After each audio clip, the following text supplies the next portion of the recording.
বিসমিল্লাহির রহমানির রহিম। আসসালামু আলাইকুম। আমি আজকে রান্না করব চিলি চিকেন। মুরগির সিনার মাংস দিয়েছি, লবণ, সাথে গোলমরিচের গুঁড়া, কর্নফ্লাওয়ার, সয়াবিন তেল, একটা ডিম ভালো করে মাখায় নিতে হবে।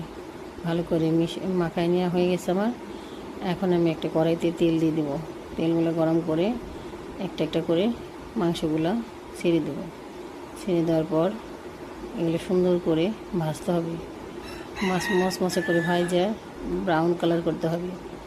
ব্রাউন কালার হলে আমি তুলে ফেলবো। আমার ভাজা হয়ে গেছে, তুলে ফেলেছি। এখন সসের মধ্যে আপনি ভিনেগার, এরপর হলো চিনি, এগুলো দিয়ে মিক্স করতে হবে। মিক্স করে একটা কড়াইতে দিয়ে দিব। আমার সসগুলো কম হয়ে গেছে, সস ছিল না তাই কম হয়ে গেছে, আরও সস দিতে হবে। সসগুলো ফুটে আসলে আমি মাংসগুলো ছেড়ে দেবো। হ্যাঁ, একটু নাড়াচাড়া করে ভালো করে নাড়াচাড়া করে মিক্স করে সাদা তিলগুলা সরিয়ে দেব।